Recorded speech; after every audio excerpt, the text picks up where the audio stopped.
복내 성도님 오늘 천국 환송 예배가 있습니다. 9시 30분에 있겠고 나무 십자가 성가대 9시에 교회에서 출발을 합니다. 서로 한번 인사하시죠. 새벽에 오셨네요. 한번 인사를 하시죠. 바둑에 푹 빠져서 지내는 목사님이 계셨어요. 이 바둑을 너무 이렇게 한번 빠지니까 뭐든지 그렇잖아요. 한번 빠지면 정신이 쏙 그쪽으로 몰입을 하게 되는데 이 목사님이 그렇게 된 거예요. 그래서 이제 바둑에 취미생활을 붙이다 보니까 너무 빠져가지고 앉으나 서나 바둑 생각 계속 머릿속에 온통 바둑 생각으로 꽉 이렇게 쪄든 목사님이 계셨는데 내가 아니라 그런 목사님이 있다 이 말이에요. 근데 이 목사님이 얼마나 바둑에 이렇게 푹 빠지셨는지 설교 시간에도 바둑 생각밖에 안 하는 거예요. 그러니까 성도들 쭉 이렇게 앉아 있는데 감을 잡으세요. 성도들 머리가 다 바둑알로 다 보이는 거예요. 다 이렇게 보였는데 그래서 이제 쭉 설교를 하시다가 보니까 어느 한 구석이 거기에 흰 바둑알고 검은 바둑하고 서로 이렇게 배치가 돼서 앉아 계시는데 세상에 흰 바둑알 주변에 검은 바둑알이 둘러싸고 있는 거예요. 둘러싸고 있는데 그 중에 자리 하나가 딱 비었어요. 비었는데 목사님이 설교하면서 계속 거기만 신경이 쓰여지는 거예요. 저 자리가 중요한 자리인데 저 자리가 중요한 자리인데 그러다가 좀 늦게 오신 검은 바둑알이 예배 시간에 좀 늦게 오다가 어슬렁어슬렁거려서 오다가 다른 데 앉을 것 같이 하다가 그 자리에서 딱 앉는 순간 설교하다 말고 목사님 하는 말이 아다리! 그런 거예요.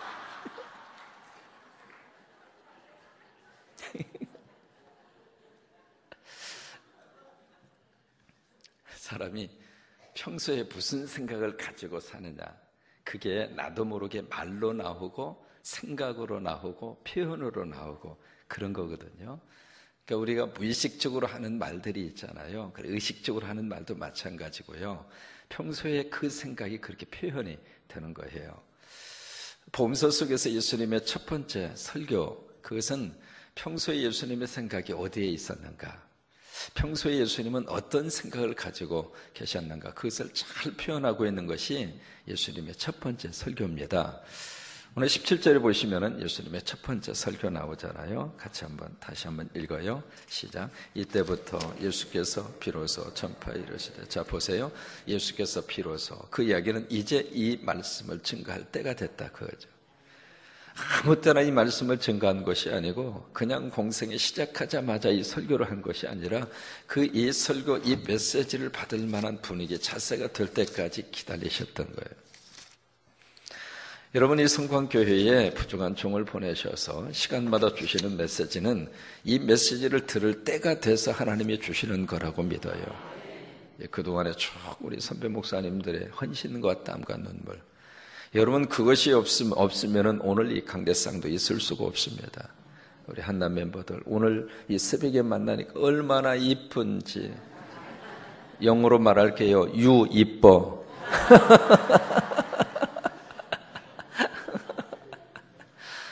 우리 교회 가서 이제 특이한 점 가운데 하나고 젊은 청년이 새벽에 피아노 반주를 해요.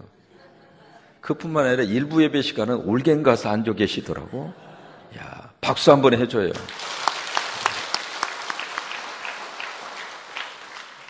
또 하나 장례식장에 갔더니 나무 이름이 공식적 이름이 뭐요? 나무 십자가. 나무 십자가 성가대. 와, 장례식장이 가장 은혜 받을 수 있는 곳이거든요.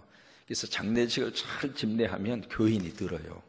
대개 보면 그 자리가 가장 은혜 받을 수 있는 현장인데 그게 우리 성가대가 조직이 돼서 가서 꼭 찬양을 하고, 이것도 아마 성광교회밖에 없을 거예요. 비로소 때가 된 거예요. 그 말씀을 받을 만한 때가 된 거예요. 그래서 예수님이 17절 다시 한번 보세요. 이때부터 예수께서 비로소 전파하여 이르시되, 이 전파라고 하는 말이 영어로 말하면 프리칭입니다. 설교입니다. 설교라고 하는 것은 설득이 아닙니다. 어떻게 쓰는지 나를 설득하는 시간, 그게 설교가 아니고요. 이해를 구하는 시간도 아니고요. 새로운 정보를 투입하는 시간도 아니고요. 이 설교라고 하는 것은 전파, 프리칭이라고 하는 단어의 뜻은 헬라어로 케루고마. 이 케루고마라고 하는 말은 영어로 말하면 프로클라메이션, 다시 말해서 그냥 선포하는 거예요. 이 선포한다고 하는 의미는 그 말씀을 내가 아멘으로 받을 것인가, 그렇지 않을 것인가, 그것은 내가 결정하는 거예요. 하나님이 아무리 말씀의 은혜를 쏟아부어 주셔도 내가 아멘하지 않으면 그 말씀은 나하고 상관이 없습니다. 여러분, 공기 중에 산소가 많잖아요. 그래도 죽으려고 작정하는 사람은 입을 다물고 호흡을 안 한다고 생각을 해봐요. 그러면 공기 중에 그 많은 산소가 나하고는 상관이 없어요.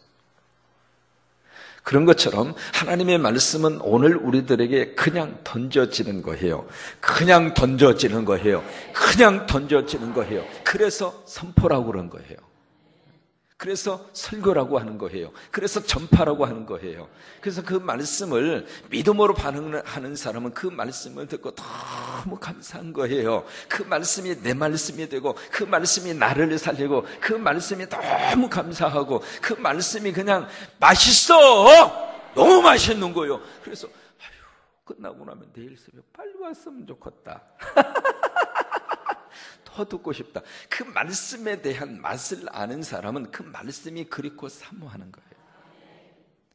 칡도 두 종류가 있습니다. 수칡이 있고 알칡이 있습니다. 알칡은요, 씹으면은요, 이렇게 톡 씹으면 톡하고 그 씹는 맛이 있습니다. 근데 수칡은 조금 씹으면 텁텁해요. 근데 알칡은 씹으면 씹을수록 맛이 있거든요. 그런 것처럼 하나님의 말씀의 맛을 아는 사람은 그 맛이 너무 행복한 거예요. 그래서 예수님이 그 말씀을 받을 만한 준비와 그릇이 되어져 있을 때 비로소 전파하여 이르시되, 뭐라고 말씀을 주셨는가? 같이 읽을까요? 회개하라. 시작. 회개하라. 천국이 가까이 왔느니라. 이 말씀은 그냥 회개하라. 천국이 가까이 왔느니라. 그러면 이 말씀의 맛을 몰라요. 어떻게 예수님이 증거를 했을 것 같아요? 예수님의 첫 번째 이 설교, 이 말씀, 이 예수님의 첫 번째 설교는 요약본입니다. 이 속에 이제 예수님의 메시지가 담겨져 있는 거예요. 평소에 예수님이 어떤 생각을 가지고 사셨을까? 예수님의 첫 번째 메시지의 주제는 두 가지입니다. 첫째는 회개요. 두 번째는 천국입니다. 회개는 지난번에 말씀을 드렸고, 두 번째, 예수님의 1차적인 관심은 어디에 있었는가? 땅에 있지 않았어요. 하늘에 있었어요. 그것이 바로 천국입니다. 마태복음 6장 33절에 너희는 먼저 그의 나라와 그의 의를 구하라. 그리하면 이 모든 것을 너희에게 더하여 주시리라. 천국이 먼저입니다. 하늘이 먼저입니다. 영혼이 먼저입니다. 하나님이 먼저입니다. 하루를 사는 동안 이 새벽이 왜 중요한가? 하나님이 먼저니까. 시간을 구별해서 하나님 앞에 가장 우리가 드릴 수 있는 거룩한 이 시간이 새벽입니다. 우리가 분주하죠. 해야 할 일이 있고 출근하시고 그래요. 그래서 여러분들의 새벽 기도하시고 출근한다고 하는 것을 기억하기 때문에 저도 이 새벽의 설교에 최선을 다합니다. 저는 이 새벽이 주일날로 생각하고 새벽을 준비를 해요.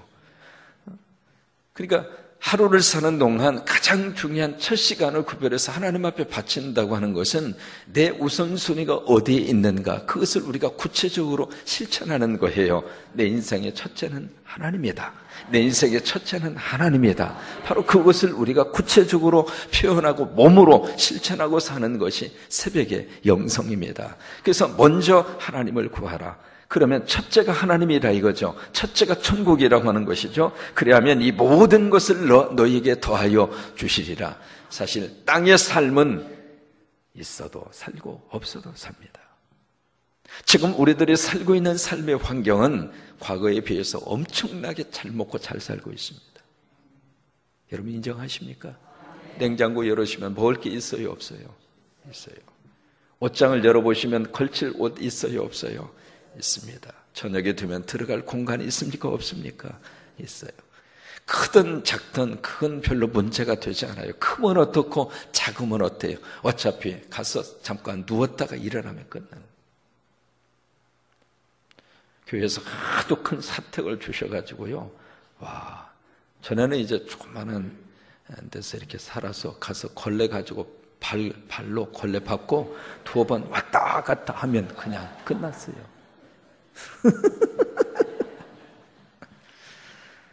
전주에 와서 어디서 살았느냐면 원룸에서 살았어요. 교회에서 아파트 이렇게 주셨는데 어느 분이 이제 특별로 헌금을 하셔서 젊은이들을 위해서 썼으면 좋겠다고 기도하는 중에 어떻게 할까 그러다가 그럼 젊은이들의 장학숙 개념으로 살림방을 하자. 그래서 전주교대 그 근처에 빌딩을 하나 샀어요. 한 5억 5천 들었어요. 어떻게 할까 싶어다가 그러면 내가 이 아파트에 있는 돈을 빼서 이 돈 합치면 그 빌딩을 살 수가 있겠더라고요. 그래서 장로님들을 설득을 했어요. 그때 장로님들이 어떻게 그래도 전주 시내에 그래도 우리 기장 안에서 이름 있는 교회 담임 목사가 원룸 들어가서 산다면 우리 체면이 뭐냐고 그래요. 그러면 장로님들 체면은 체면대로 지키시고 나는 내 체면대로 지킵시다.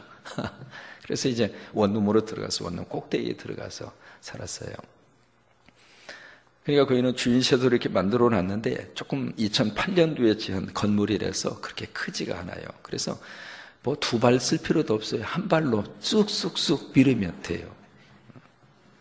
근데 여기 오니까 사택이 확 또 커가지고 나하고 비서실장하고 워키토키가 필요한 거예요. 도대체 어제는 어디 계시는지 찾을 수가 있어야지.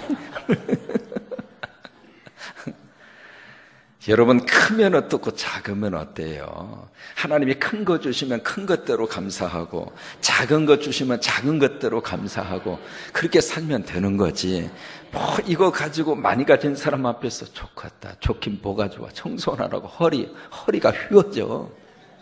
그러니까 세상 것에 대해서는 땅의 것에 대해서는 크든 작든 은혜로 살면 감사하고 주신 대로 감사하고 살면 그것이 행복하고 그런 거거든요. 근데 우리들의 1차적인 관심은 땅이 아니에요. 왜? 땅의 삶이라고 하는 것은 길어도 60년, 70년, 80년 그게 모세의 삶이었잖아요. 모세가 시편에서 그렇게 고백을 하잖아요. 이 땅에서 70년, 강가라면 80년이라도. 그러니까 땅의 생명이라고 하는 것은 정해진 생명의 수를 우리들이 살다가 가는 거잖아요. 정말 우리들의 1차적인 관심의 대상은 땅이 아니라 하늘이에요. 그럼 먼저 하늘을 구하면 땅의 것은 하나님이 주신다는 거예요. 땅의 것은 하나님이 채워주셔요. 먹을 것도 입을 것도 우리 아버지가 채워주세요. 그래서 가장 중요한 우리들의 관심은 예수님이 그렇게 하신 것처럼 우리도 천국이야 돼요. 어떻게 하면 땅 좀 사서 그 땅 가지고 좀 갑자기 푹 올라가가지고 그 땅 팔아서 돈 벌까? 그거 안 해. 오자마자 어느 친척을 만났는데 이 사람이 얼마나 그냥 이렇게 사람을 갖다가 이렇게 정신을 이렇게 확 뺄 정도로 그렇게 친절하게 잘 대해서 웬일인가 싶었더니 목사님에게 특별한 것을 소개할 것이 있다고 그래서 뭘 소개하냐고 그랬더니 땅이 있는데 그 땅을 사놓으면 1년 만에 2배로 뛰고 2배가 아니라 10배로 뛰고 갑자기 내 눈이 커진 거예요. 이제 20년 살다가 한국 왔으니까 무슨 물정을 모르잖아요. 아니 무슨 놈의 한국에서 땅을 탁 사면 그게 이제 앞으로 서해안으로 서해안 시대가 돼서 중국하고 팍 연결이 되는데 대한민국 땅에서 중국하고 가장 가까운 거리래요. 그러면서 이제 자기하고 딱 가보자고 그래서 갔더니 강남에 사무실도 그렇게 잘 꾸며놓을 수가 없어요. 텔레비를 딱 켜더니 세상에 브리핑을 한다고 딱 얌전히 서서 그 사람이 아니라 다른 사람이 또 실장이라는 사람이 브리핑을 하는데 브리핑도 잘하더라고요. 그리고 텔레비를 딱 보여주는데 보도한 내용도 보여주고 신문에 난 내용도 보여주고 딱 보여주는데 내가 뿅 갔어. 그러면 하는 말이 이것은 특별히 이미 다 분할을 해서 판매를 한 건데 목사님이니까 특별히 부탁해서 이거 목사님에게 드릴 거니까 어떻게 해서든지 사라고 그때부터 주여 어떻게 해서든지 사게 하여 주시옵소서 사게 하여 주시옵소서 그래가지고요 그때부터 그래서 돈 얼마만 되면 된대요. 그래서 그때부터 그냥 어떻게 해서든지 돈을 마련을 해보려고 돈이 어디가 있어 한국에 온 지 얼마 안 된 목사가 그래서 은행으로 갔어요. 은행에 가가지고 돈 좀 꿔달라 그랬더니 내가 은행 직원이 그래요. 목사님이 뭘 믿고 내가 꿔줘요? 그러더라고. 그래서 목사가 신용이다. 그랬더니 신용이고 뭐고 안 꿔준대요. 그래서 이제 그분에게 전화를 했죠. 아무리 돈을 준비하려고 해도 돈이 준비가 안 된다 그랬더니 참 그 사람 하는 말이, 그럼 목사님 있는 대로 사세요 그러더라고. 근데 그때 눈치를 챘었어야 돼. 그래서 낌새가 이상해가지고 제 밑에 여동생이 있습니다. 여동생이 굉장히 이렇게 눈치가 빨라요. 여동생이 전화를 했더니 여동생이 그쪽으로 딱 연락을 해서 주소를 달라고. 그동안 그분이 땅 이야기만 했지 그 땅이 어디 있는지 알려고 생각지도 않았고, 왜? 사면 10배 뛴다는데 뭐 어디 있든 그게 무슨 상관이에요. 그래서 그 생각도 전혀 못하고 있었는데 여동생은 머리가 팍 돌아간 거예요. 그 땅 주소를 달라고. 이 사람이 주소 뭐하러, 그게 왜 필요하냐고. 가봐야 되지 않느냐고. 저는 가볼 생각도 안 한 거예요. 그래서 낌새가 이상해서 여동생이 오빠 그거 하면 안 된다. 그래서 안 했어요. 나중에 알고 보니까 그게 기획 부동산이었어요. 그거 했으면 큰일 날 뻔하죠. 여러분, 이 땅에 대한 것은 참 묘한 습성을 가지고 있습니다. 가지면 더 가지고 싶은 거예요. 그런데 만족이 없어요. 그런데 하늘은 가지면 가질수록 하나님이 만족을 주어요. 하늘은 소유하면 소유할수록 엄청난 하나님의 행복으로 우리에게 부어지는 것이 하늘이에요. 그래서 하늘을 가지면 땅은 하나님이 채워주셔요. 땅에 필요한 것은 우리 하나님께서 아름다운 모습으로 부어주세요. 그래서 우리가 부르는 찬송이 있죠. 초막이나 궁궐이나 내 주에서 모신 곳이 그 어디나 하늘이라. 높은 산이 거친 들이 초막이나 궁궐이나 내 주 예수 모신 곳이 그 어디나 하늘나라 할렐루야 찬양하세 내 모든 죄 사함받고 주 예수와 동행하니 그 어디나 하늘나라. 이게 이 가사를 원래 영어로 되어져 있잖아요. 영어 가사를 한국말로 번역한 거예요. 그런데 그 영어 원문 가사를 보면서 제 나름대로 이렇게 번역을 해봤어요. 근데 이제 그거하고 현재 여러분들이 부르시는 그 가사하고 조금 비교를 해보세요. 어떻게 원문 내용이 번역하면 이래요. 당신이 땅 위 어디에 살든 괜찮습니다. 산 꼭대기이든 골짜기이든 시골 움막집이든 최고급 맨션 빌라이든 그곳에 예수 그리스도가 계시다면 바로 거기가 천국입니다. 오 할렐루야, 그렇습니다. 거기가 천국입니다. 내 죄가 용서받았음을 아는 것 바로 그곳이 천국입니다. 땅이든 바다이든 당신이 어디에 있든 관계없이 거기에 예수 그리스도가 있다면 거기가 천국입니다. 좀 내용이 많이 다르죠. 영어를 이렇게 번역하면 이런 가사인데 이런 가사를 이제 한국말로 그렇게 번역을 해서 우리가 그렇게 찬송을 부르고 있어요. 그래요. 초막이나 궁궐이나 내 주 예수 모신 곳이 그 어디나 하늘나라입니다. 참 여기에 놀라운 영적인 비밀이 숨겨져 있습니다. 그러면 예수님이 내 안에 계시면 여기가 뭐예요? 천국이에요. 예수님이 우리 가정 속에 계시면 우리 가정이 천국이에요. 예수님이 교회 안에 계시면 교회가 천국이에요. 그럼 무슨 얘기냐면 천국은 어딘가? 예수가 천국입니다. 우리는 천국을 어떤 공간적인 개념으로 우리가 생각하는 어떤 파라다이스, 우리가 생각하는 너무너무 멋지고 아름다운 풍경과 현상, 그런 것을 우리가 천국이라고 생각을 하잖아요. 여러분 하와이에 가시면은 하와이 사람들은 하와이 자기 땅을 999당이라고 그래요. 왜 999당이냐 그랬더니 천당이라고 하기는 미안하고 그래서 하나가 부족한 999당이라 그래요. 여러분 하와이 가시면 참 아름다워요. 와이키키 해변이라든지 거기 뭐 기가 막힌 풍경. 하와이 그 섬 자체가 그렇게 환상적일 수가 없어요. 날씨도 그렇고요. 뭐 거기는 이제 비가 자주 오는 지역이기 때문에 거기 하와이라고 하는 주의 그 심볼이 무지개입니다. 그래서 한 번은 제가 하와이 갔는데 무지개를 한 1시간 동안에 무지개를 5개를 봤는데 그 5개의 무지개가 쌍무지개로 떠요. 놀래보세요. 무지개가 쌍으로 떠요. 그러니까 여기 무지개가 있으면 그 뒤에 무지개가 또 하나 떠요. 참 환상적이에요. 진짜 좋아요. 그런데 그러니까 이제 자기가 살고 있는 이 땅이 999당이라는 거예요. 하나가 부족해서. 한국 왔더니 또 한국에 또 분당을 천국 지점이라고 그러더라고. 그러니까 천당 밑에 분당이 있대요. 근데 내가 군산에 와서 보니까 군산은 분당보다 더 좋아. 이 군산은 분당보다 더 좋은 행복당이요. 행복당을 줄이면 행당. 이곳저곳이 천국이 아니라 예수가 천국인 거예요. 그러니까 예수가 있는 곳이 바로 천국이고 예수가 있는 곳이 우리가 돌아갈 고향이고 예수가 있는 곳이 하나님 나라이고 그래서 이 땅에 살면서도 예수를 모시고 사는 사람이 천국을 누리고 사는 사람이에요.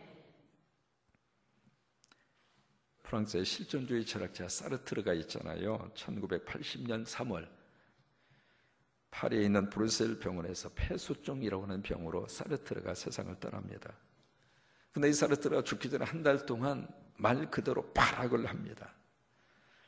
사르트르는 이 죽음에 대한 공포 때문에 견딜 수 없이 소리를 지르고 괴로워하고 그래서 마치 죽기 싫은데 가기 싫은데 질질질질 끌려다니는 그런 모습으로 그러다가 사르트르가 세상을 떠나요. 실존주의 철학자의 최후의 모습이었어요. 그가 이렇게 죽고 나니까 그 당시에 그 다음날 신문에 여러 가지 많은 그런 기사들이 나왔어요. 어떤 기사들이 가장 많이 나왔느냐면 현대인들의 지성인 중에 지성인으로 꼽히는 이 사르트르가 그렇게 꼭 죽어야 했는가? 질문이 나온 거예요. 죽음으로부터 자유를 부르짖었던 사람이 자신의 죽음 앞에서는 초절할 정도로 저렇게 비참하게 발악하다가 갈 수밖에 없었는가? 사람들이 이제 그런 질문이 드는 거예요. 그러면서 거기서 나온 기사가 뭐냐면 사르트르는 돌아갈 고향이 없었다. 그러니까 돌아갈 천국이 없었던 거예요. 이 땅을 떠나는 순간에 내가 갈 만한 하나님 나라가 없어서요. 천국의 확신이 없어서요. 예수가 없어서요. 그러니까 죽음 앞에서 사르트르는 그런 비참한 모습을 보이면서 가게 된 거예요. 성경은 말합니다. 요한복음 14장 2절로 3절 내 아버지 집에 거할 곳이 많도다. 그렇지 않으면 너희에게 일렀으리라. 내가 너희를 위하여 거처를 예비하러 가노니 그 거처가 고향이에요.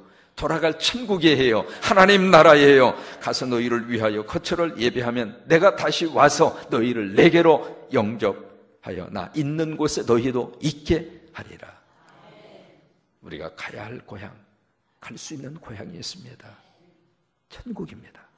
예수 그리스도입니다. 이 땅에 있는 동안은 예수 믿으면 거기가 우리 고향입니다. 예수가 있는 곳이 고향입니다. 어떤 환경, 어떤 처지, 어떤 삶의 여건이 주어지든지 괜찮아요. 그대로 맞춰가며 살 수 있습니다. 예수 고향, 예수님이 있는 곳이 바로 고향이고 그 예수님 붙잡고 천국을 사모하고 천국을 그리워하고 돌아갈래 고향 하늘나라.